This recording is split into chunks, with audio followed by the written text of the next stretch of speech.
खास कार्यक्रम लेकर रिपोर्टर डायरी। हम सबसे पहले बात करेंगे सीएम फ्लाइंग और स्वास्थ्य विभाग की टीम ने संयुक्त कार्रवाई की है। कार्रवाई में विभाग की टीम ने एक झूलाछाप डॉक्टर को गिरफ्तार किया जो बिना डिग्री के क्लिनिक चला रहा था। वहीं फरीदाबाद के शिवदुर्गा विहार लक्कड़पुर में 3 साल के बच्चे की हत्या के मामले में पुलिस ने बड़ा खुलासा किया है। इसके अलावा बड़ौली गांव में आपसी झगड़े में घायल शेखर के इलाज के दौरान निजी अस्पताल में मौत का मामला सामने आया है। वहीं हरियाणा में मानसून की देरी के चलते किसानों की परेशानी बढ़ गई है।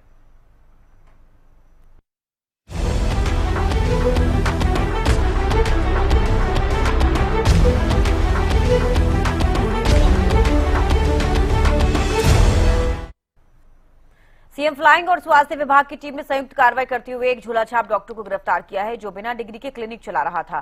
छापेमारी के दौरान क्लिनिक से गर्भपात कराने वाली दवाइयां, प्रतिबंधित और एक्सपायरी दवाइयां बरामद की गई हैं। जानकारी के मुताबिक आरोपी वर्ष 2020 में भी इसी तरह के मामले में जेल जा चुका है और फिलहाल जमानत पर बाहर था।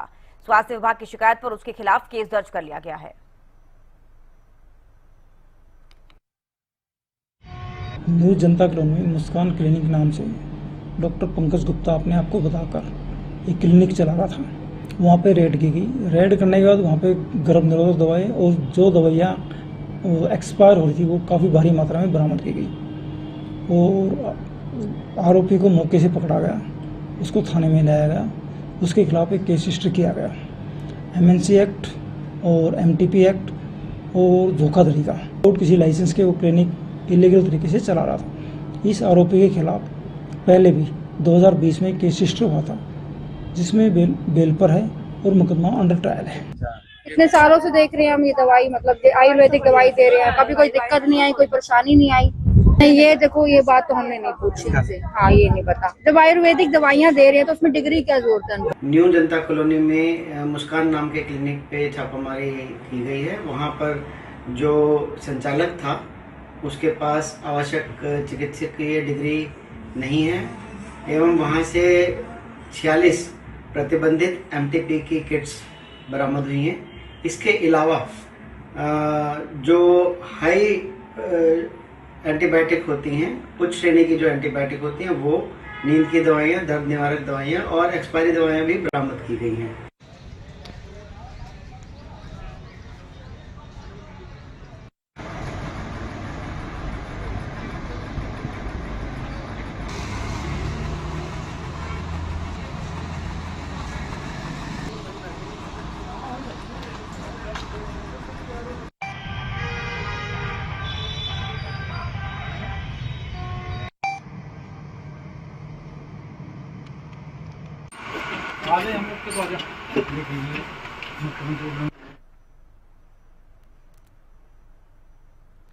फरीदाबाद के शिवदुर्गा विहार लक्कड़पुर में 2 जून को 3 साल के बच्चे की हत्या के मामले में पुलिस ने बड़ा खुलासा किया है। बच्चे का सौतेला पिता सुशांत की हत्या का आरोपी निकला, जिसे अपराध शाखा सेक्टर 16 की टीम ने 23 जून को गिरफ्तार कर लिया है। आपको बता दें 21 जून को घर में बच्चे का गला कटा हुआ शव मिला था। उसके बाद थाना सूरजकुंड में हत्या का केस दर्ज किया गया था। जांच में सामने आया कि आरोपी सुशांत ने 21 जून की सुबह मौका पाकर चाकू से बच्चे की हत्या कर दी और फरार हो गया। पुलिस के मुताबिक आरोपी की पत्नी ने लव मैरिज की थी। बच्चे को लेकर दंपति में अक्सर विवाद होता था। आरोपी को रिमांड पर लेकर आगे पूछताछ की जाएगी। देखिए 21 जून की एक वारदात है। 21 जून जो पुलिस स्टेशन सूरजकुंड के अंदर एक श्री राम नामक व्यक्ति ने आके एक सूचना दी कि एक छोटा 3 वर्षीय बच्चा था उनके घर में। उनकी बेटी है सुधा, उसका बेटा है, तो उनके पास ननिहाल में रहता था उनके पास ही, तो उसकी किसी ने हत्या कर दिया। इस संबंध में जब ये देखा कि 3 वर्षीय बच्चे का गला रेत कर उसकी एक हत्या कर दी है, बहुत निर्मम हत्या का इस तरीके की जब घटनाक्रम सामने आया तो तुरंत प्रभाव से जो जितने भी पुलिस टीम्स हैं, कंसर्न पुलिस स्टेशन की और क्राइम ब्रांच की, सभी उसमें सजग तरीके से उसमें इन्वॉल्व हुई और सभी ने अपना अपना काम करना शुरू करा। इसमें मुख्य तौर पर हमारे कमिश्नर पुलिस श्री सतेंद्र गुप्ता साहब ने दिशा निर्देश दिए और मार्गदर्शन अपनी जो डीसीपी क्राइम है राजेश मोहन, उनके मार्गदर्शन में टीमों ने काम करा। 3 साल के बच्चे की गला रेतकर हत्या के मामले में उसका सौतेला पिता ही हत्यारा निकला है। इस बात का खुलासा आज फरीदाबाद क्राइम एसीपी वरुण दहिया ने पत्रकार वार्ता के दौरान किया है। इसमें बताया गया है, जो जानकारी दी गई है कि जो सौतेला पिता है उसने 1 साल पहले ही मृतक बच्चे की मां से लव मैरिज की थी और लव मैरिज के बाद जब उसने उसी समय मना कर दिया था कि वो अपने बच्चे के पास नहीं जाएगी, उससे बात नहीं करेगी, लेकिन उसकी पत्नी सुधा अपने मायके लक्कड़पुर में जाती थी और बच्चे से मिलकर आती थी। इसी दौरान जो एसजीएम नगर का रहने वाला है आरोपी, उसका पति, वो भी वहां पहुंचा और वहां जाकर 21 जून को मौका पाकर उन्हीं के घर में उस बच्चे की गला रेत कर हत्या करने के बाद वहां से मौके से फरार हो गया। पुलिस ने जब जांच की तो ये तमाम बातें सामने आई हैं और अब आरोपी को गिरफ्तार कर जो अदालत है उससे रिमांड पर लिया जाएगा। फरीदाबाद से हरियाणा न्यूज के लिए राजेंद्र दहिया।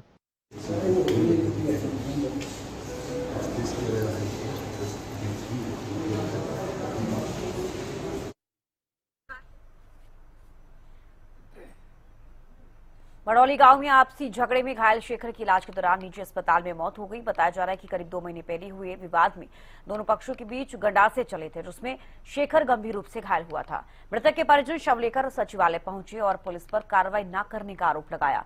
परिजनों का कहना है कि समय रहते कार्रवाई होती तो ये स्थिति नहीं बनती।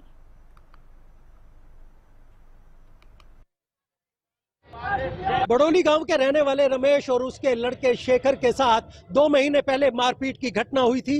वहीं इस पूरी मामले में शेखर बुरी तरीके से घायल हो गया था, जिसको इलाज के लिए गुड़गांव ले जाया गया और गुड़गांव से उसको पीजीआई रोहतक रेफर कर दिया गया। वहीं आपको ये भी बता दें कि 23 जून को देर शाम डॉक्टरों ने शेखर को मृत घोषित कर दिया। इससे पहले परिजनों ने अपने ही परिवार के लोगों के खिलाफ मामला भी दर्ज करवाया था, जिन्होंने उनके साथ मारपीट की थी। वहीं पीड़ित पक्ष का कहना है कि पुलिस इस मामले में कोई कार्रवाई नहीं कर रही। रोहतक से जब परिजन शेखर का शव लेकर पानीपत आ रहे थे तो पुलिस ने उसको रोकने की कोशिश की। इतना ही नहीं, पुलिस उन्होंने इसका एक वीडियो भी बनाया। फिलहाल उन्होंने पानीपत के सचिवालय में आकर हंगामा किया। वहीं उन्होंने पुलिस पर भी काफी गंभीर आरोप लगाए हैं। आपको यह भी अपडेट दे दें कि 2 डीएसपी के साथ सीआईए की कई टीमें मौके पर पहुंची हैं, लेकिन उन्होंने शव लेकर पुलिस के खिलाफ नारेबाजी भी की और उनका कहना है कि जब तक हमें इंसाफ नहीं मिलेगा हम शव यहां से नहीं उठाएंगे। अब देखना यह है कि इस पूरे मामले में क्या कुछ निकल कर आता है। Jitendra Sharma, Haryana news, Panipat.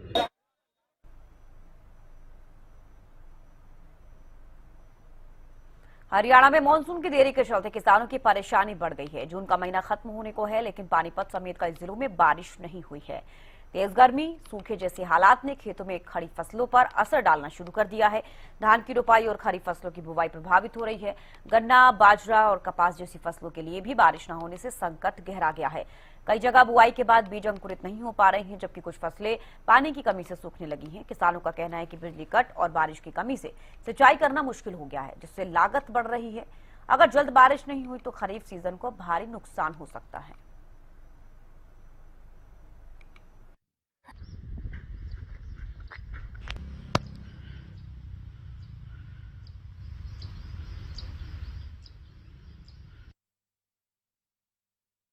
Pre monsoon की बारिश में कमी की वजह से और मानसून के लेट होने के कारण लगातार धान की रोपाई में कमी देखने को मिल रही है। वहीं किसानों का कहना है कि लगातार बारिश की कमी से अब धान की फसल भी लगाना मुश्किल हो गया है। इसलिए अन्नदाता को अब फिलहाल भगवान का ही सहारा है। अब कब मानसून आएगा और कब वो रोपाई करेंगे। फिलहाल हम आपको ये भी बता दें कि लगातार आईएमडी की तरफ से ये भी जानकारी सामने आई है कि मानसून 29 से 30 जून तक हरियाणा में पहुंचेगा, लेकिन उससे पहले रोपाई करते वक्त धानों की किसान काफी मजबूर दिखाई दे रहा है। उसका कहना है कि लगातार बारिश न होने की वजह से हमें धान लगाने में काफी दिक्कतों का सामना करना पड़ रहा है। जितेंद्र शर्मा, हरियाणा न्यूज, पानीपत।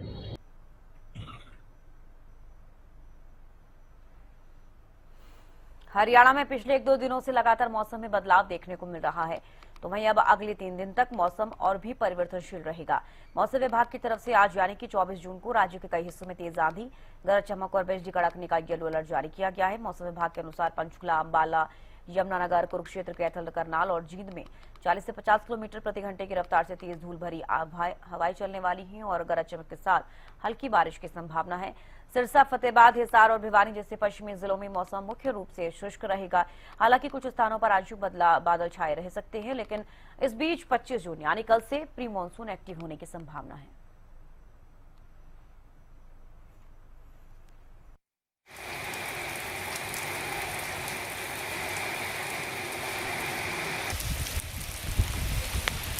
मौसम की आंख मिचौली से जहां लोगों को परेशानी उठानी पड़ रही है, कभी धूप तो कभी बरसात से लोग कहीं ना कहीं परेशान होते नजर आ रहे हैं और लगातार अब अस्पताल के चक्कर लगाने पड़ रहे हैं। वहीं पर हेल्थ एक्सपर्ट की राय माने तो इस बदलते हुए मौसम में लोगों को एहतियात बरतने होंगे, साथ ही साथ कहीं ना कहीं खाने का भी कहीं ना कहीं ख्याल रखना होगा। ऐसे में मसालेदार खानों से परहेज करना होगा, क्योंकि मसालेदार खाना आपकी पाचन क्रिया को डिस्टर्ब कर सकता है और आप कहीं ना कहीं अस्पताल जाने के लिए मजबूर हो जाएंगे। ऐसे में तमाम लोग मौसम के जो सब्जियां और फ्रूट है उसका अधिक से अधिक सेवन करें। इतना ही नहीं, मौसम विभाग के अधिकारियों की माने तो आने वाले दिनों में तेज तूफान के साथ बरसात आने की भी संभावनाएं जताई जा रही हैं, जिससे कि लोगों को एक बार फिर गर्मी से राहत जरूर मिलेगी, लेकिन उससे पहले लोगों को एहतियात बरतने जरूरी होंगे। गुरुग्राम से कैमरामैन राहुल के साथ संजय राठौर। हरियाणा प्रदेश के 7 जिलों में मौसम विभाग ने बरसात व आंधी का अलर्ट जारी किया है। ऐसे में हम महेंद्रगढ़ जिले की बात करें तो 2 दिन पहले हल्की बरसात हुई थी, जिससे तापमान में गिरावट देखने को मिली थी और महेंद्रगढ़ जिले का तापमान अभी 35.6 डिग्री बना हुआ है। जो पिछले दिनों महेंद्रगढ़ जिले का तापमान जो था वो 39 डिग्री के पार पहुंच गया था, लेकिन हल्की बरसात होने की वजह से तापमान में काफी गिरावट देखने को मिल रही है और अभी सामान्य से 2 डिग्री जो है तापमान नीचे चला गया है। मौसम विभाग का फिलहाल यही कहना है कि आने वाले अगले 2 दिनों में भी प्रदेश के कई जिलों में हल्की से मध्यम बरसात होने की संभावना है और 2 से 3 डिग्री और तापमान में गिरावट देखने को मिल सकती है। लेकिन उसके बाद 27 तारीख से मौसम जो है वो शुष्क रहने की संभावना है और हल्की बरसात नहीं होने की वजह से तापमान में बढ़ोतरी देखने को मिल सकती है और उसके बावजूद फिर दोबारा से प्री मानसून एक्टिव होने की वजह से और पश्चिम विक्षोभ के सक्रिय होने की वजह से फिर बरसात जो है वो देखने को मिलेगी। लेकिन फिलहाल की हम बात करें तो लगातार जो बरसात हो रही है उससे किसानों के चेहरे पे भी खुशी है। किसानों ने जो फसल लगाई थी उसमें काफी हद तक जो है ना फायदा होने की उम्मीद जो है वो दिखाई दे रही है और दूसरा तापमान में भी काफी गिरावट होने की वजह से लोगों को गर्मी से भी राहत मिली है। लेकिन मौसम विभाग का यही कहना है कि जब हल्की आंधी चलती है तो उसमें लोगों को सावधान रहने की जरूरत है और पेड़ों और बिजली के खंभों के नजदीक ना रहे और अपने आप को बचा कर रखे, क्योंकि जब तेज हवाएं चलती हैं 50 से 60 किलोमीटर प्रति घंटे की रफ्तार से तो ऐसे में पेड़ों के टूटने का खतरा रहता है और जिससे कोई जन हानि होने की भी संभावना है। तो फिलहाल लोगों को यही सलाह दी जा रही है कि अगले 2 दिन में यदि उन्हें कहीं लंबी यात्रा पे जाना है तो ये लंबी यात्रा पे जाने से बचे और जब आंधी और तूफान आता है तो ऐसे में अपने आप को सुरक्षित जगह पर रखे। हरियाणा न्यूज के लिए कनीना से राजीव सुल्तानिया। हरियाणा में लगातार मौसम पूरी तरह से परिवर्तनशील बना है। करनाल जिले की बात करें तो करनाल में भी पूरी तरह खिलखिलाती देखने के लिए, मगर बात करें तो कहीं ना कहीं मौसम विभाग के अनुसार बता दें कि दोपहर के समय आंशिक रूप से बादल छाएंगे और कहीं ना कहीं तो बारिश होने की पूरी तरह से संभावना बताई जा रही है। कहीं से क्योंकि देखा जा रहा है कि जिस प्रकार से लगातार भीषण गर्मी का प्रकोप करनाल की जनता झेलती नजर आ रही है, चाहे हरियाणा की बात करें, चाहे उत्तराखंड हरियाणा राज्य की बात करें, तो लगातार जो है कहीं ना कहीं जो तेज भीषण की गर्मी का प्रकोप पूरी जनता झेलती है, जिसके चलते करनाल की बात करें तो करनाल में भी लगातार भीषण गर्मी पड़ रही है और कई लोगों को समस्या का सामना करना है। क्योंकि देखा जा रहा है किस प्रकार से भीषण गर्मी पड़ रही है, उसी तरीके से कहीं ना कहीं ओपीडी की संख्या भी बढ़ती नजर आ रही है। करनाल जिले की बात करें तो करनाल में भी ओपीडी की संख्या बढ़ रही है और लगातार बातें एडवाइजरी जारी करता है, क्योंकि देखा जाता है कि जिस प्रकार भीषण गर्मी पड़ती है उसी तरह डिहाइड्रेशन की प्रॉब्लम सबसे ज्यादा बढ़ती है। इसीलिए उन्होंने लगातार जनता से जागरूक करने का काम भी कर रहे हैं कि सबसे ज्यादा लिक्विड से लिक्विड पिए, चाहे डिहाइड्रेशन के ORS में वो डिहाइड्रेशन के जैसे होते हैं ऑरेंज जूस में, और कहीं ना कहीं ORS पिए, नारियल पानी पिए, जब से ज्यादा लिक्विड पिए, क्योंकि देखा जाता है कि ज्यादा से ज्यादा लिक्विड पिएंगे तो शरीर की जो ग्रेविटी है, तापमान है, वह सामान्य रहेगा, जिससे चलते उन्हें कोई दिक्कतों का सामना नहीं कर सकता। और प्री मानसून की बात करें तो प्री मानसून या जून के अंत में एक्टिव होता है वो नजर आ रहा है। वहीं हरियाणा सरकार के मुख्यमंत्री राजीव गांधी के द्वारा भी आदेश दिए गए। नगर पालिका की बात करें, नगर निगम की बात करें, वो भी एक्टिव मोड पर है। कई ग्रामीण क्षेत्रों की बात करें, शहरी क्षेत्रों की बात करें, कई टीमें गठित करा दी गई है कि जो नाले हैं उनके पूरी तरह से सफाई कराई जाए। अगर कोई कमी है तो उसे मरम्मत भी कराई जा रही है। नगर निगम प्रशासन भी अलर्ट मोड पर है, क्योंकि प्री मानसून एक्टिव होता हुआ नजर आ रहा है। किसानों को भी कहीं ना कहीं मानसून की इंतजार है कि किसान के सीजन की शुरुआत हो चुकी है, जिससे चलते पूरे खेतों में पानी की बहुत ज्यादा आवश्यकता होती है। मगर पानी की आवश्यकता तो है, पूरी प्रशासन पूरी कर तो रहा है, मगर फिर भी वे बारिश का इंतजार करते हैं। क्योंकि देखा जाता है कि किस प्रकार जो नेचुरल होती है, जो नेचुरल चीजें होती है, कहीं ना कहीं धान की उपजाऊ में गुलाबदायक चीज होती है, जिसके चलते किसान भी लगातार तब तक ये लगाए बैठा है कि कब बारिश होगी और कब खेत हमारे खलिहान होंगे। उसको चलते कहीं ना कहीं किसान भी लगातार इंतजार करता हुआ नजर आ रहा है। बात कर रहा करनाल में भी आज पूरी तरह से खिलाफी देखने के लिए। तापमान की बात करें तो कहीं न कहीं 80 डिग्री तक जाने की संभावना बताई जा रही है। और स्वास्थ्य विभाग भी लगातार जनता से कह रहा है कि घरों से कम निकले, घर जो जरूरी काम होता है न निकले, क्योंकि देखा जा रहा है भीषण गर्मी का प्रकोप बढ़ रहा है, जिससे कि लगातार ओपीडी संख्या बढ़ रही है। क्योंकि देखा जा रहा है कि लगातार ओपीडी की संख्या बढ़ती रहेगी तो कहीं न कहीं जनता को भी जाना होगा, सरकार का सहयोग करना पड़ेगा, क्योंकि अकेले ही सरकार इस चीज को हल नहीं कर सकती। अगर जनता साथ होगी तो कहीं न कहीं समस्या का समाधान निकाला जा सकता है। क्योंकि वो लगातार बात करें तो करनाल जिले की शाम के समय देखा जाता है कि खासकर टेम्परेचर लगातार गिरावट देखने को मिली है, जिसके चलते कहीं न कहीं जो जनता है उसमें राहत भी मिलती है। अगर उन्हें कोई उम्मीद होती है कि बारिश होगी, मगर लगातार शाम के समय मौसम तो बदलता है मगर बारिश नहीं होती, फिर तेज आंधी और हवा चलकर रह जाती है। इसी तरह से लगातार करनाल की जनता पूरी तरह से नजर आ रही है। अब आपको बता दें कि करनाल की जनता कह रही है कि जब बारिश होगी, हमें इंतजार है मानसून एक्टिव होगा, जिसके चलते पूरी तरह से करनाल की जनता को राहत मिलती हुई नजर आएगी। करनाल से हरियाणा न्यूज़ के लिए।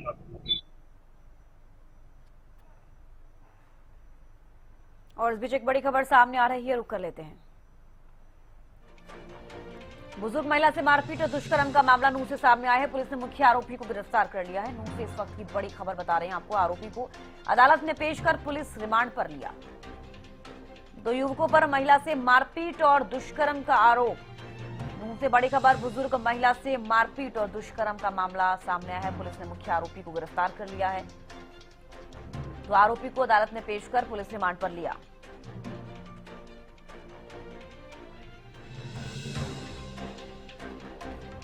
तो नूंह से बड़ी खबर सामने आई है। बुजुर्ग महिला से मारपीट और दुष्कर्म का मामला सामने आया है। पुलिस ने मुख्य आरोपी को गिरफ्तार कर लिया है। अनिल मोहनिया ज्यादा जानकारी के साथ जुड़ गए। अनिल, क्या कुछ ज्यादा जानकारी पूरे मामले पर?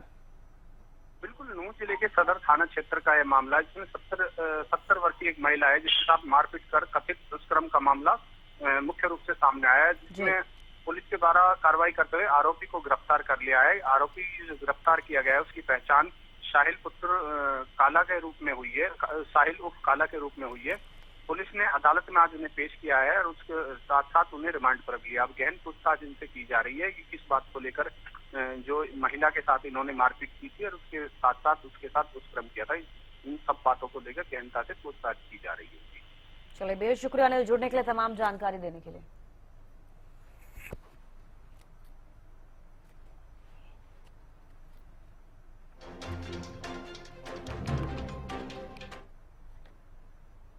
हरियाणा सरकार ने पेपरलेस रजिस्ट्री 2.0 और ऑटो म्यूटेशन की शुरुआत की। मुख्यमंत्री नायब सैनी ने इसकी शुरुआत की और इसी मुद्दे को लेकर एफसीआर डॉक्टर सुमिता मिश्रा ने हरियाणा न्यूज से खास बातचीत की। उन्होंने बताया कि पेपरलेस रजिस्ट्री 2.0 को और एडवांस और सरल बनाया गया है और क्या कुछ कहा उन्होंने, आपको सुनवाते हैं। खास बातचीत करने के लिए हमारे साथ FCR doctor Sumita Mishra ma'am मौजूद हैं, उनसे तमाम जानकारी लेते हैं। मैम, शुरुआती दौर में भी हमने देखा आप लोग काफी इस पे वर्कआउट कर रहे थे, तो अभी जो इसके अंदर संशोधन किया गया है मैम, उसको किस प्रकार से आप कहना चाहेंगे कि उसके अंदर क्या विशेष जो अब जो है जोड़ा गया है? जो भी हमने ये परिवर्तन किए हैं, ये मैं कहूँगी आधारभूत परिवर्तन है, क्योंकि हमने जो हरियाणा में भूमि प्रशासन, भूमि मैनेजमेंट का जो सिस्टम है उसको एक तरह से पूरी तरह बदला है। उसकी शुरुआत की पिछले साल जब हमने पेपरलेस रजिस्ट्रेशन लॉन्च किया। अब कल सीएम साहब ने पेपरलेस रजिस्ट्रेशन 2.0 यानी उसका और एडवांस्ड और सरल वर्जन लोगों को समर्पित किया है। फॉर्म सिंप्लीफाई किया गया है, आधार लिंकेज की गई है, eKYC लाया गया है सो दैट और सिक्योरिटी रहे। प्राइम नॉन प्राइम नंबर्स जो ज़मीन के होते हैं वो अब ऑटोमेटिकली फेड इन है, सो दैट कोई स्टैम्प ड्यूटी की हमें लॉस ना रहे। हमने लोगों को सुविधा दी है कि वो ऑथराइज सिग्नेटरीज भी कर सकते हैं, साथ ही तत्काल की बुकिंग भी कर सकते हैं जैसे पासपोर्ट या वीज़ा एप्लीकेशन में होती है। और लोन वगैरह की इंफॉर्मेशन भी ऑटोमेटिकली, अगर किसी ज़मीन पे कोई स्टे है या लोन है, वो भी ऑटोमेटिकली रिफ्लेक्ट होएगी। और साथ ही हमने जो बेसिक फॉर्म है उसको बहुत सिंप्लीफाई किया है, तो लोग उसको खुद भी भर सकते हैं, डीड राइटर के माध्यम से भर सकते हैं या एडवोकेट के, या हमने हेल्प डेस्क स्थापित करी है। तो ये बहुत सारे चेंजेस किए हैं इन दी पेपरलेस रजिस्ट्रेशन सिस्टम, जैसे कि वो लोगों के लिए और सरल और सुविधाजनक हो जाए। कह सकते हैं मैम इससे पारदर्शिता बिल्कुल साफ तौर पर बढ़ने वाली मैम? बिल्कुल, देखिए मकसद यही है कि पब्लिक के लिए, नागरिक के लिए, किसान के लिए जो भी भूमि से संबंधित मसले हों उनमें आसानी हो, पारदर्शिता हो और सरल हो। आपको किसी को इसके लिए फीस तक देने की ज़रूरत नहीं है। अगर आप जाके देखें revenueharyana.gov.in पे हर तरह की रजिस्ट्रेशन डीड का भी हमने फॉर्मेट डाल रखा है। तो आपने बस नाम भरना है, डिटेल्स भरनी है और आप तैयार हो रजिस्ट्रेशन कराने के लिए। मैम, इसमें खास बातचीत देखने को मिली कि जिस प्रकार से इंतकाल जब होता था मैम, उसको लेकर बड़ा कह सकते हैं कि अधिकारियों के चक्कर दफ्तरों में काटने पड़ते थे। ऑटो म्यूटेशन मैम वो भी जोड़ने का काम किया है मैम इसमें।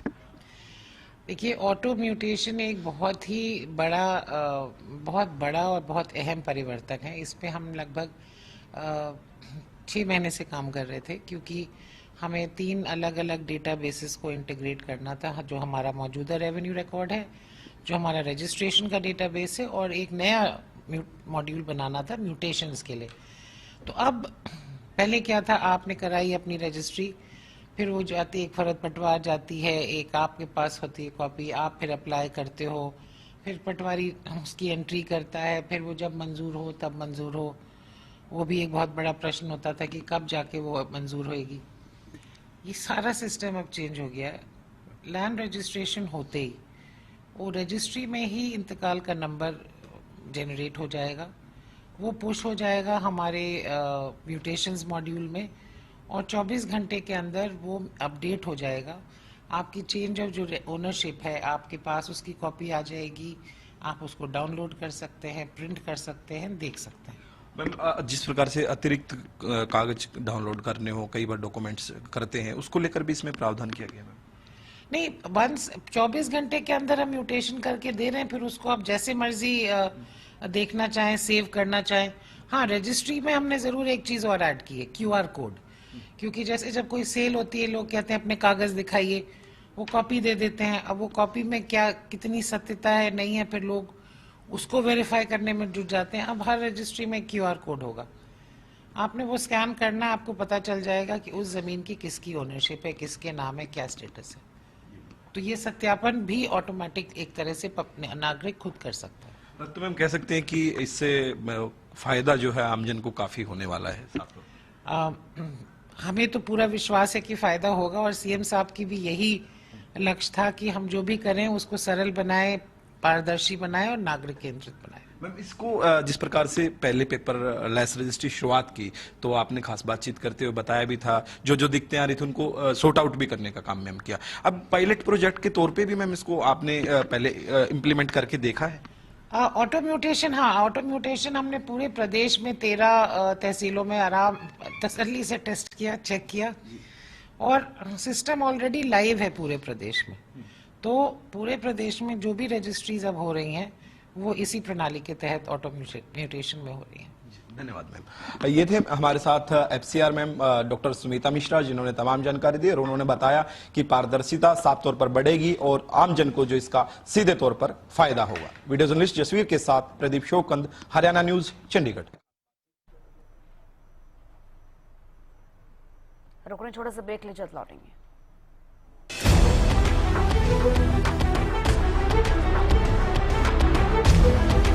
Thank you.